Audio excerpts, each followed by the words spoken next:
¿Sabías que en Europa cada minuto se derriba un edificio? El sector de la construcció és el que més residus genera i més matèria prima consumeix. Ens pensem que els edificis duran anys, però l'usar i tirar és el dia a dia de la construcció. A l'UP recuperem material que estava destinat a destruir-se per donar-li una nova vida.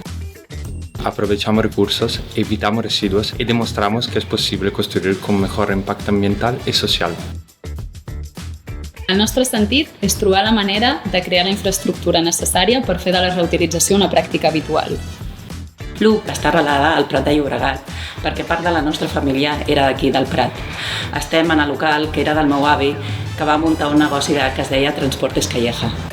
L'economia circular requereix canviar la mirada i la manera de fer les coses. Cal tindre cura dels nostres recursos, entorns i comunitats. Reutilitzem.